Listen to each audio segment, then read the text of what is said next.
Snap Judgment Studios. Get a behind-the-scenes look at Comedy Central's The Daily Show on Beyond the Scenes, an original podcast from The Daily Show with Trevor Noah. Every week, host Roy Wood Jr. goes deeper with notable guests and experts from the Emmy Award-winning series, and together they use comedy to tackle current topics, from gentrification to gun laws, and take a closer look at how and why these topics matter. Listen to Beyond the Scenes from The Daily Show with Trevor Noah on the iHeartRadio app, Apple Podcast, or wherever you get your podcasts. New episodes every Tuesday. Attention shoppers, we now have taste in the bread aisle. Dave's Killer Bread, that's right. An organic bread that's no longer a sedative for your taste buds. Dave's Killer Bread is on a mission to make the most of the loaf, to rid the world of GMOs, high fructose corn syrup, and artificial ingredients, and plant the seeds of good in all that they bake. Killer taste, killer texture, always organic. Dave's Killer Bread. Bread amplified.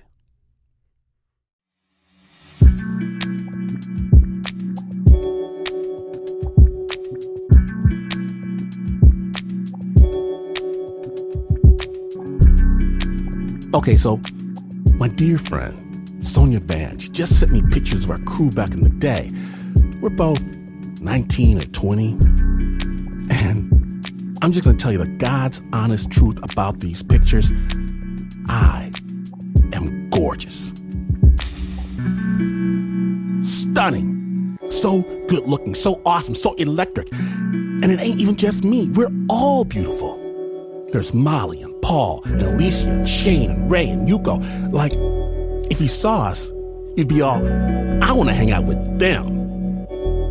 And you think I'm playing, but these real pictures are real proof. And I get close to the screen, right up to my own younger face. And I remember that guy. That me. That dude. He doesn't know he's beautiful. He has no idea he's shining splendid. He actually thinks that splash of leftover acne makes him horrid, ugly. Sometimes he imagines these people, the people laughing and holding him close in this picture, he supposes they hate him because they know how stupid he feels inside. This clown has no idea he's going to have these same friends for decades. Thinks he's ugly, hideous, wretched. Dummy. How ridiculous. How absurd. How crazy. And how is it that I thought the exact same thing he did this very morning, looking at my face in the bathroom mirror?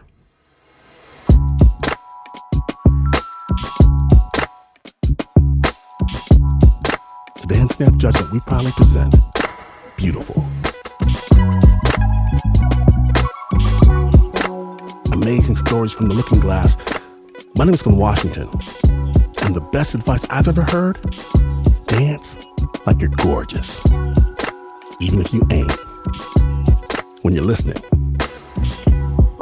to Snap Judgment.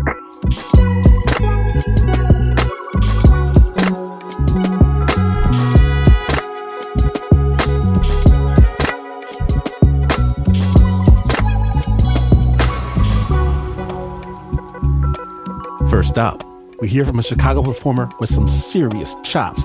He does it all. Spoken word, comedy, beatboxing, hosting. The only thing Binkey Tolefree can't seem to do is get his parents on board with his career. But when Binkey turns 33, it finally looks like all that is about to change. And yes, there is some adult language. I'll let Binkey take it from here.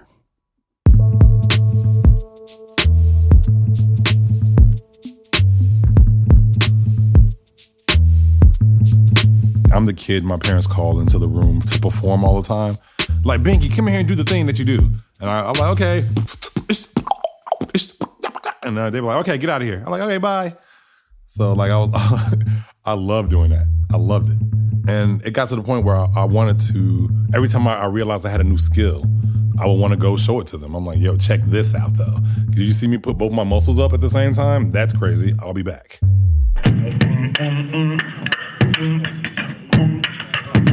Binkey. I started performing like professionally outside of high school probably when I was like 20, 21. And I would have these magical moments in front of audiences. Hello.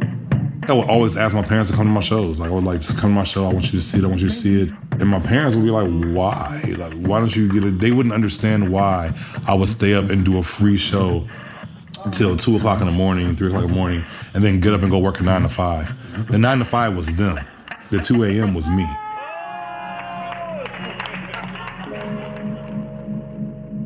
Was there a particular moment in which, me and my mom had tension? It was always moments. So it was like, yo, get a real job. This is cute. It was always. I just think the last time was the last time. That was the straw that broke the camel's back when I was 33.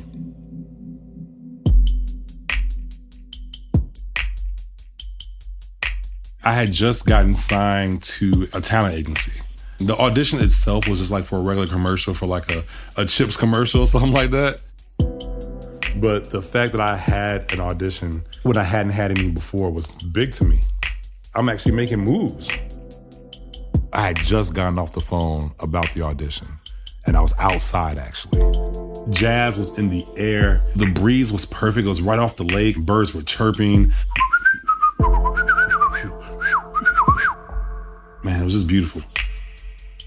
My mother called me after that. It was back-to-back calls, is what it was.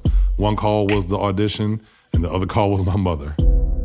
I'm like super excited about it. I'm also thinking in my mind, probably in my subconscious that, okay, here is a serious thing that I'm doing with this. It's not just me doing a show or performing or, hosting some event. This is me actually moving forward towards getting some monetary gain for this. Because at the end of the day, that's what my parents talk about. Are you getting paid for it? Are you getting money for it? And I'm expecting like, yo, congratulations, do it, kill it, do your thing. I'm proud of you.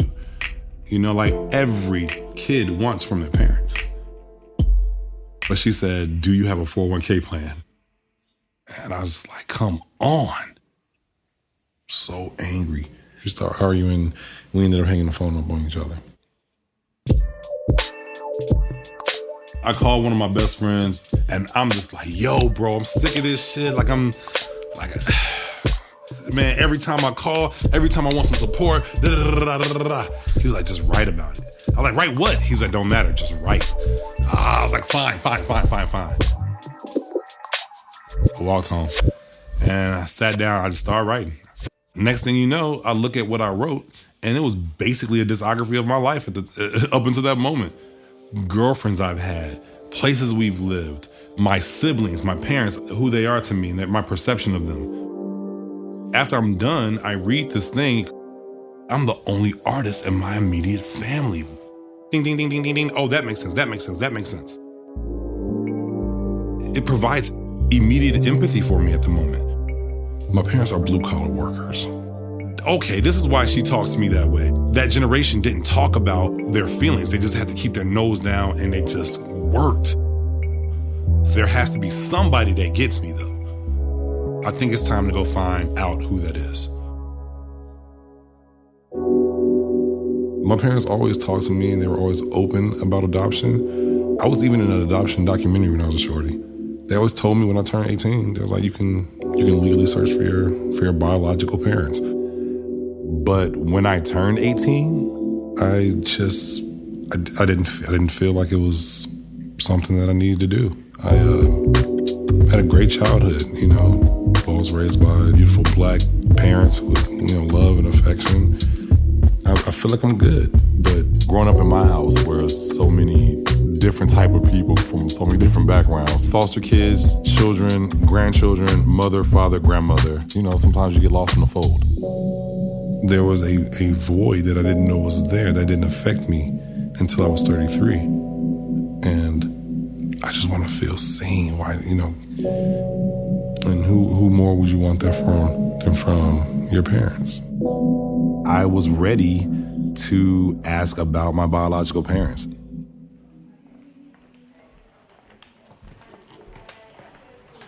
My mom is always in and out of the hospital. And that's where I was going to see her to ask her this question. But there's no vitriol I'm going in there with. The argument was the argument. It had its moment. So we get to talk. I'm like, Mom, you know what? I think it's actually time. I think I'm ready to go, try to find my biological parents. And I pull out a pad and pencil, and I'm like, yo, what's up? Like, give me some information, blah, blah, blah. She was like, boy, put that away. I was like, oh, okay. She was like, all you have to do is go downtown and get your original birth certificate. Yo, okay. That sounds way easier than what I was thinking I was going to do, is some detective work. All right, cool. I went down to the data center, stood in line for a couple minutes, and I wait. I'm chill. I'm 33. I'm comfortable with who I am thus far at that point. I opened up the birth certificate on a Saturday.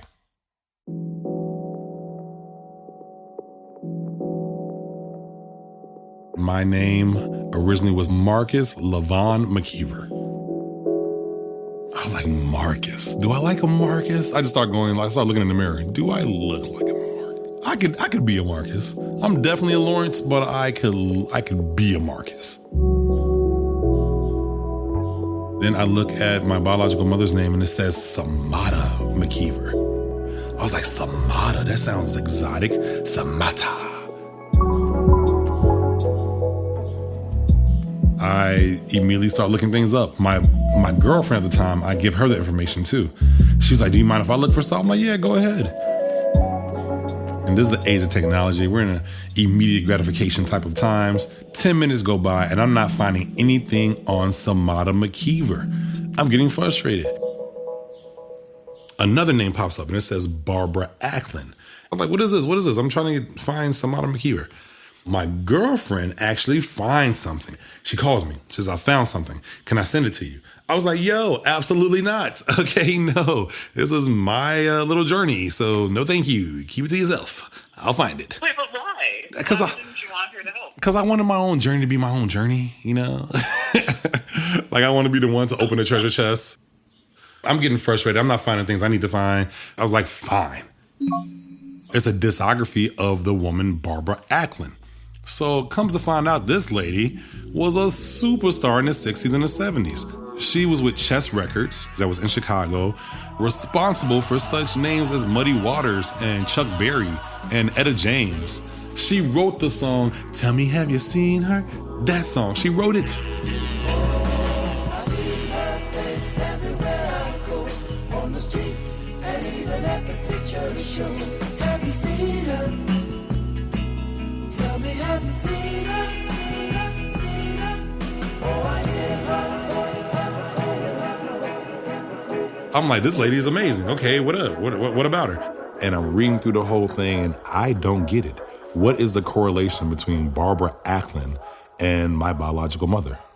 I get to the bottom of her discography. It says, survived by son Marcus and daughter Samata. I'm like, Samata, that's my biological mother's name. But the name that I got on the birth certificate is Samata McKeever. Samata is not a common name. Maybe I'll put in Samata Acklin instead of Samata McKeever and see what happens. And everything pops up. Barbara Acklin's my grandmother, and Samata McKeever and Samata Acklin are the same person, which is my biological mother.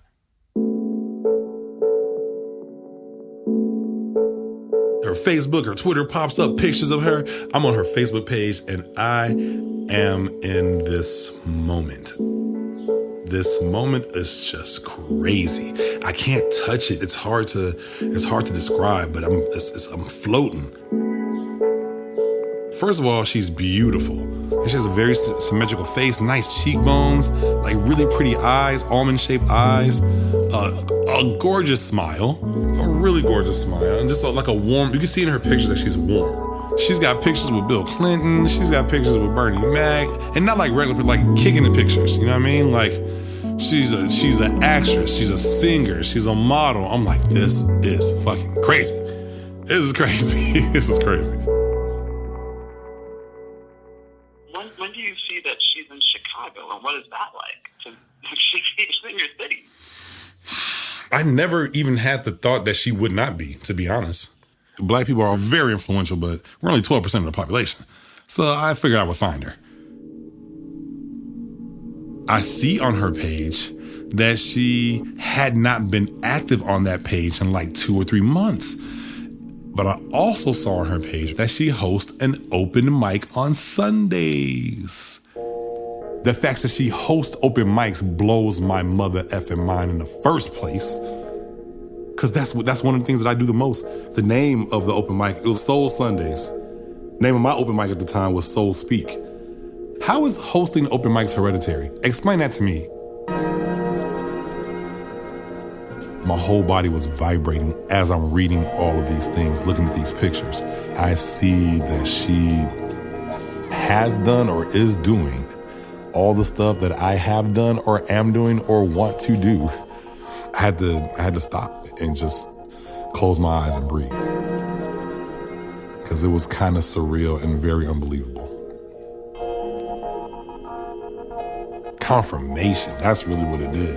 It's like, oh, I knew it. I knew it was something. I do come from some R&B royalty. I do come from some superstar royalty somewhere. I always wanted that, and it felt kind of good that was validated right there. That void starts to slowly be filled as soon as I got the information.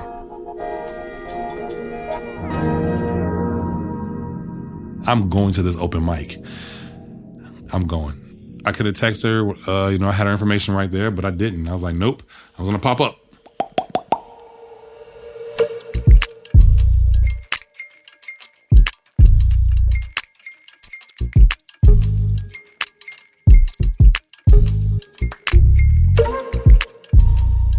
Don't go anywhere. When we return, Binkey prepares for what may be the most important open mic of his life. Stay tuned.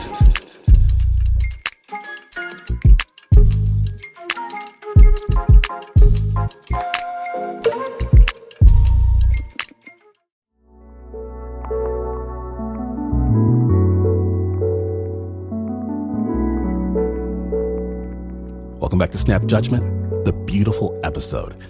My name is Glynn Washington, and when we last left Binkey, he had just discovered the identity of his biological mom at the age of 33. And according to her Facebook page, she's hosting an open mic the very next day.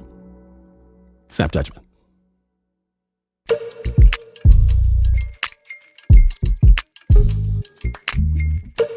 The reason why I decided to show up instead of text her is because I'm dramatic. I think we can just chalk it up to that, okay? I love to freestyle. It is 98% of my life. So me being there was like already written. The plan was being there. That was the plan. What I was going to say afterwards, I'm going to get out with God, see what happens. I hope to find her. I had hoped to find her. That's what I hoped. That's it. She hasn't been active on Facebook within 3 months. That open mic might not even exist anymore. That building might not even exist anymore, okay? I say, no matter what I walk into, if I decide to go meet my biological mother, I'm going to have no expectations. Hopes are cool. Hopes are wishes. Expectations are dangerous. I go in there with the want to be accepted. The negative would be I'm leaving thinking no one else will accept me.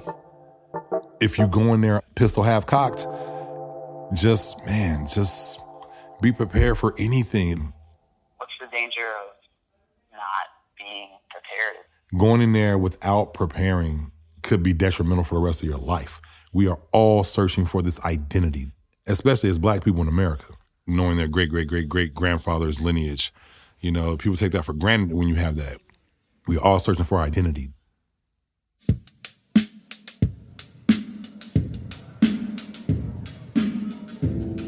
I go to the open mic. It's an older Black lounge. When I say older, I mean maybe 45 and up. I'm running late. as per use, and my friends are already in there. I'm the last one to show up, to be honest. My girlfriend at the time she already had tears in her eyes. And I'm like, yo, chill out. You're gonna blow our cover, lady, okay? We're already the youngest people in here. We're already being looked at. I don't know how I'm going to confront my biological mother at all, but if you're crying and whimpering, she's gonna ask, what's wrong with you? And she's the host, that is her job. I see the band. I know at least 3 of them out of the 5. And I walk up to them, I'm like, yo, what's up? They're like, Binkey, what are you doing here, fam? Like, what are you doing here? I was like, don't worry about it, man. How you doing? It's surreal. Of course I know you. Of course you go be here. I got tapped on the shoulder by somebody we were sitting with and said, is that her? And I looked and I was like, yo, that's the one in the pictures.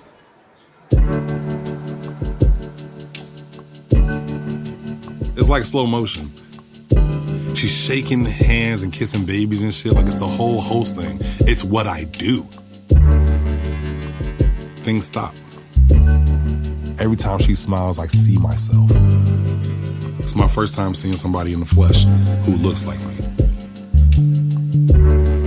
As I'm looking at her, I feel more seen. I want to cry, but I also don't want to let it all out yet. I'm in awe. I don't think I blinked.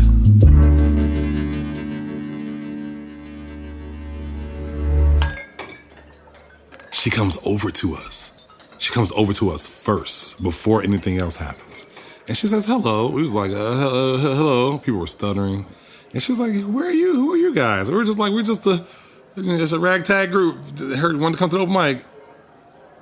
She was probably suspicious of our presence just based on the atmosphere. The atmosphere was an older lounge, 45 and up. We're at least 10 years younger. But she was like, okay. After that, she starts singing and hosting the show. She starts singing, Let's Get It On, Marvin Gaye, Let's Get It On.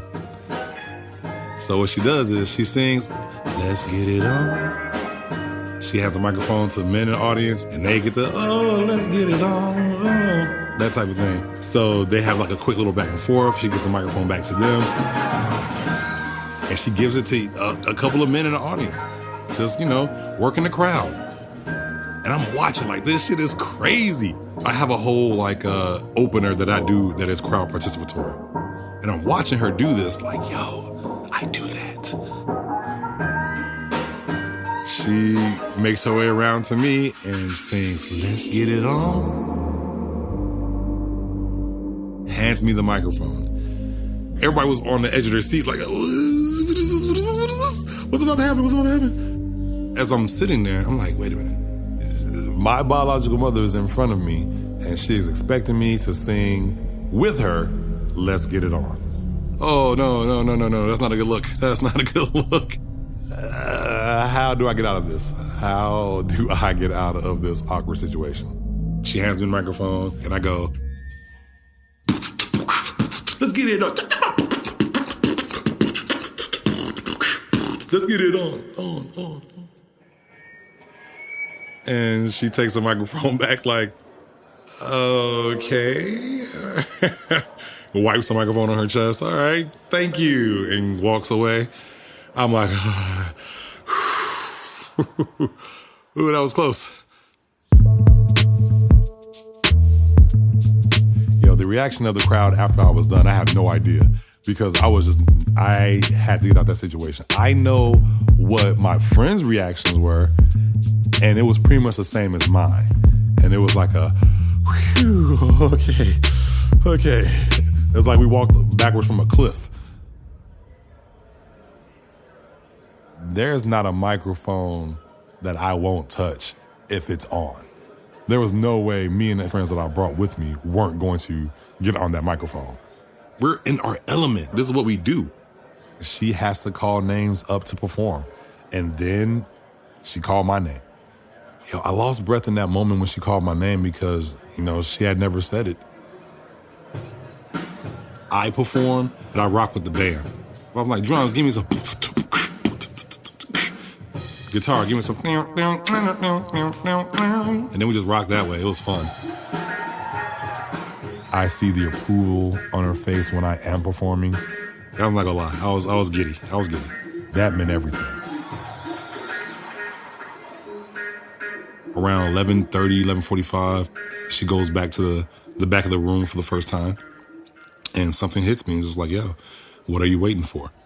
We've created a rapport at this point, so I feel comfortable with what I'm about to do next. I grab both of her hands. Can I talk to you for a second? Can I tell you something? Okay, okay. Like a little small smirk in her face, like, okay. I said, my name now is Lawrence Curtis Tolefree Jr., and everybody knows me as Binkey. But when I was born, my name was Marcus Levon McKeever. And she immediately like loses breath. As she's like trying to catch her breath, I reach into my pocket and I take out my birth certificate and I unfold it and I place it in her hand. And she looks down at it. Before she said anything, like her bottom lip starts to quiver and she just says, "That's my signature." And she starts crying, then I start crying, and then apparently the group has argued their way to the back. They're there. I didn't even see how they got there, but I started seeing cameras being flicked and everything, and we hugged. People who were there, who knew me and my biological mother, Samada, were like, of course Samada's your mother, Binkey. Look at her. Everybody loves her. Like, she's amazing, blah, blah, blah, blah, blah. And like, you know, it was a Black Hallmark moment.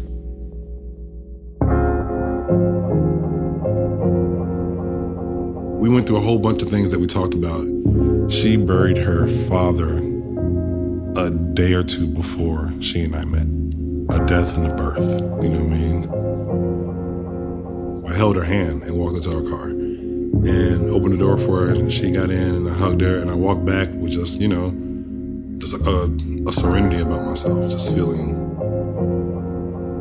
I don't know, like a wholeness. The void was still there, but it wasn't as empty as it was when I walked in. But it definitely was filling up.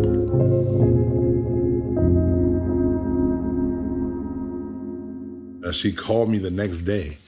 Remember, Saturday I opened the birth certificate. Sunday I go to her open mic and I meet her, and it says Monday. Monday she calls me and says, "Hey, would you like to talk to your biological father?" I knew that I hosted open mics every week for years.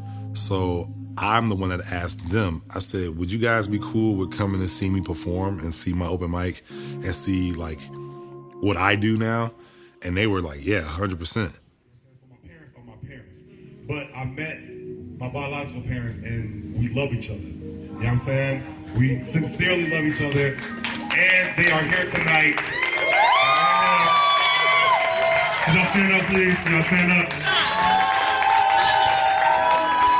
Come on. Ladies and gentlemen, this is my biological mother, Samada Acton, ladies and gentlemen. Singer, songwriter, actress, host of Open Mics, Soul Jam, and she cold. Ladies and gentlemen, this is my father. This is Glynn. Word.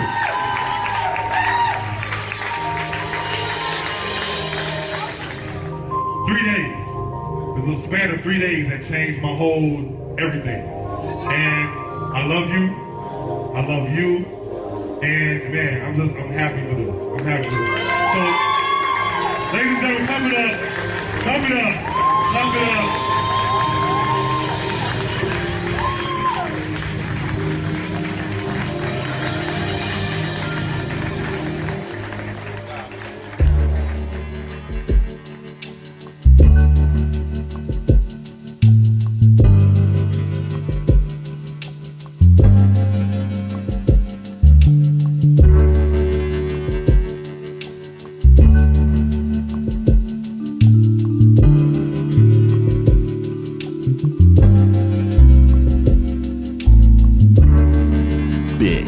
big thanks to Lawrence Binkey Tolefree Jr.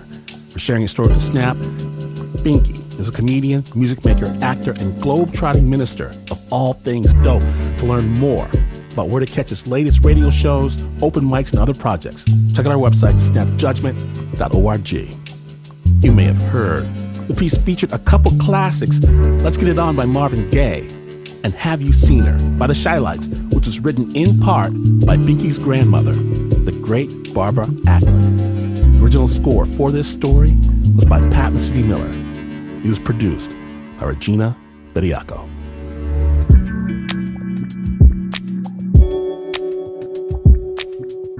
Now, when Snap Judgment returns, a young man has to look in the mirror a whole new way. Don't go anywhere. Stay tuned.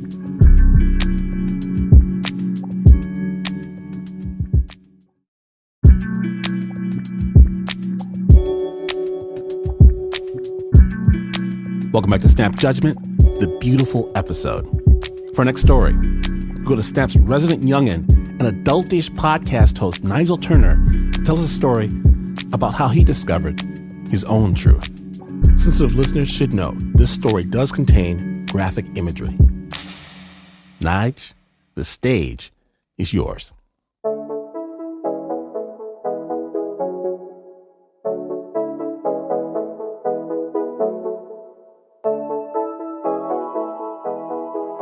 My auntie Tanya always says that whenever she pulls up at the house, she can count on seeing little me out on the front lawn, naked and watering the grass. "There's my naked baby," is what she yells out to me to this day, sometimes even in our place of worship. But when I was 12, I don't know, I kind of stopped with the whole free body stuff. One day, I'm taking off my shirt to hop in the shower when I notice a small lump behind my left nipple. This lump most definitely wasn't there yesterday. So I use my index and thumb and give it a quick assessment. Underneath my skin, I feel something the size of one of those Captain Crunch crunch berries, and it's as hard as a rock. I give it a quick squeeze and I immediately burst out into tears. "It's cancer," I tell my mom, who immediately takes me to the doctor, who says, "Well, for starters, take a sigh of relief. It's not cancer." "Well, what is it?" my mom says. I'm still holding my breath. "It's a condition called gynecomastia." Gyneco what? It's actually pretty common. 70% of boys develop extra breast tissue when they're going through puberty. What? And so it might look like they have the beginnings of female breasts. Female what? "Oh," my mom says. But I'm like, what? Why is everyone being so calm about this? "Don't worry, son. It should go away by the time you're about 22. 22? I'm gonna be old and married with kids by 22. What the doc doesn't mention is that the lump will also duplicate itself behind my right nipple, and that the lumps are going to get bigger and more noticeable, like the size of golf balls, which will stand out, especially if you're a skinny kid like I am. So I begin wearing baggier shirts, even though tight tees are in. And not only that, I only wear shirts with huge logos on the front so you can't see the shape of my chest. But by the time that I start talking to girls, I take it to a new level. Every time, before I leave my house, I tear a long silver strip of duct tape and wrap it around my entire chest and back, like a sports bra. Still, I always feel like people just know. I confide in my dad and my older brother. They're actually concerned at first, but once they hear that it'll eventually go away, the condition becomes a huge running joke. "Come on, titty man. Run faster, titty man." At first, I laughed with them because honestly, it was a hilarious nickname, no lie. But after a while, it gets old. It becomes painful and it tears my self-confidence to pieces. The only way I get through it is by repeating to myself over and over, this is temporary, only until I'm 22. Even with the duct tape, I begin to hunch my back and try to hide my chest in public or whenever family or friends come over. But still, my dad calls me over. Hey, Nige, come downstairs. Your uncle is here. Say hi. Hi, uncle. All right, now take your shirt off and show him. I feel like a circus freak. The amazing titty man. Only until I'm 22. Now forget that. I gotta do something. First, over many weeks and months, I try to massage the lumps in the smaller pieces, but that doesn't work. Then I start working out 6 days a week, 2 hours of cardio in the morning and weights at night. I follow the strictest diet plan of chicken and fish and brown rice and whatever vegetable of the day, hoping that my chest would fill out and no one would notice. Eventually, I'm in the best shape of my life, and the lumps are actually a little less noticeable, but I still hate my body. So as a last resort, I go to my dad's toolbox. I take out the heavy-duty pliers, and I carefully position the jaw around the hard tissue. 3, 2, 1. Then I squeeze the pliers as hard as I can. I immediately hit the floor crying. Once I wipe my tears, I check my chest. The lumps are still intact. I give up. This is how it's going to be until I'm 22, I guess. So I get comfortable never going swimming anymore, even though I love to swim. I become that cool kid at all the pool parties who just shows up with his best fit, like I'm too good to be splashing around in the pool. Even in suits, I would just never take my jacket off, no matter how hot it would be. I built a whole persona around hiding my body. And it works. In high school, I'm on the basketball team. So when I have to change into my uniform, I rush to the locker room early and change in the stall. Once, I hear my teammates making fun of another player who also has, you know what they call it, big tits.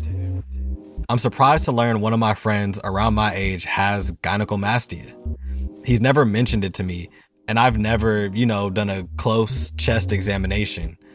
I only find out because I hear some of my friends gossiping about his man boobs. Apparently, one hot day, they all hung out, and he took his shirt off, and they all just see it. Just like that. It was never a thing, though. He continued to take his shirt off despite jokes or snickering. I really want to be like him, but I can't. Girlfriends is where it gets real tricky. Before I can even get close to a girl, I know I have to admit my darkest secret. So I always do this over the phone and just be honest. And surprisingly, that conversation always goes pretty well. Turns out they don't really care. Or that's what I want to believe. In my mind, I wonder if they don't think it's a big deal because I usually lead with my humor and personality before I reveal my secret. But I don't know. Everyone has something, right? But behind closed doors, I start to fantasize about the future. Once I turn 22 and I become an adult, the lumps will just pack their bags and go. Then I could post a picture with my wife on the beach on our honeymoon. I could swim at pool parties. What if on a daily jog around my block, I can just take my shirt off like I see all my friends do without even a second thought when it gets too hot? I don't celebrate birthdays, but I'm excited about turning 22. But when the day comes, when I turn the age I had been waiting and praying for to finally feel comfortable in my own skin, the age where I finally am supposed to start loving myself, the lumps are still there. There is one more option. It's something I never thought I would do. It's expensive and it's problematic. I've been working part-time saving all my money for a Jeep Wrangler. But I won't be able to get that Jeep if I do this. Plastic surgery. I always watched that show Botched with my dad about plastic surgery gone wrong. Plastic surgery always seemed like it was for rich people. Rich white people, really. Well, really rich white women. It's something that felt taboo. But I really want my body to look like what I think a man's body is supposed to look like. Like what I see on TV and movies, like what everybody else looks like. I want that so much. So I took my $10,000 that I had saved for the first time in my whole life. And instead of getting my dream Jeep Wrangler, I drive an hour to the best plastic surgeon in Northern California.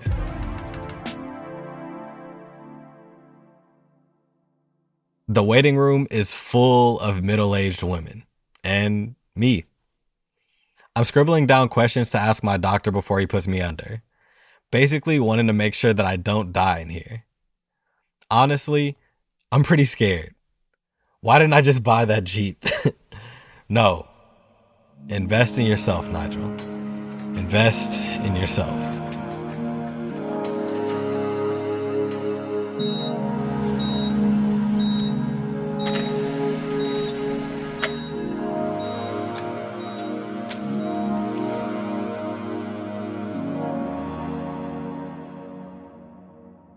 After surgery, I wear a compression recovery vest for a couple of weeks. Then, finally, the day that I've been waiting for. I nervously walk to the bathroom and lock the door. I take off my vest and peel off the bandages around my chest. And then I finally take a look.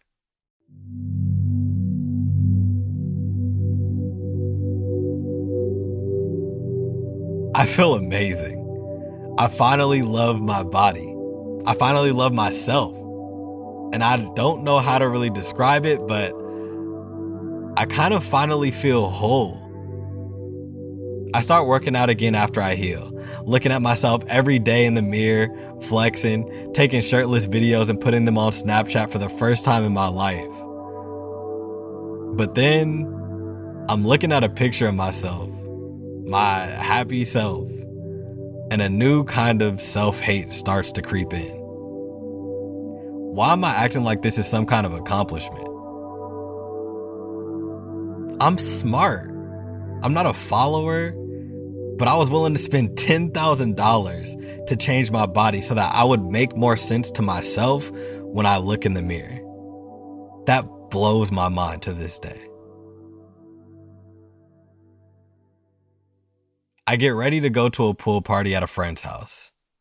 I'm going to take off my shirt and jump in front of everybody.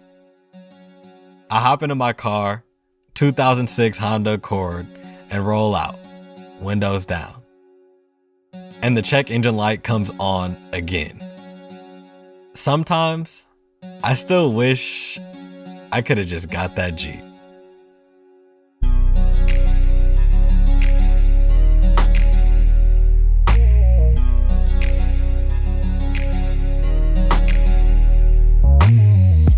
Thank you, Nige, for sharing your story with the Snap family. This piece was brought to you by Adultish. It's a culture, advice, and storytelling show created by YR Media and Snap Judgment alumnus Davey Kim. It's hosted by 20-something know-it-alls Nygel Turner and Merk Nguyen. And they recently dropped their 4th season with their friends at Radiotopia by PRX. So be sure to subscribe to Adultish and show them some love. The music for this story was composed by Oluwafemi and Davey Kim.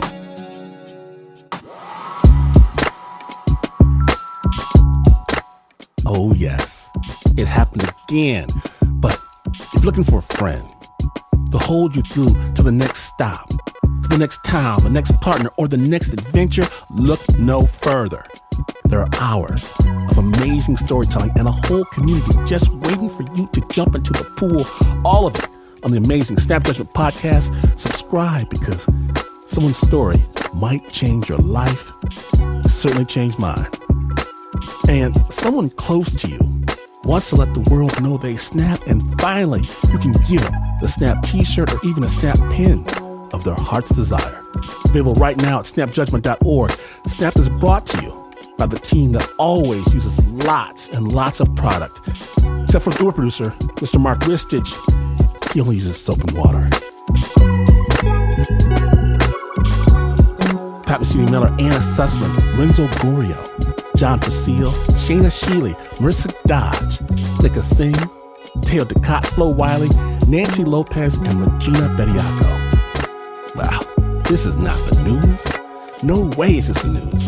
In fact, you put one of those pore cleaning masks on your face only to discover that when the instructions say to keep it on for 10 minutes, they mean 10 minutes, not sleep with it all night long. Good Lord.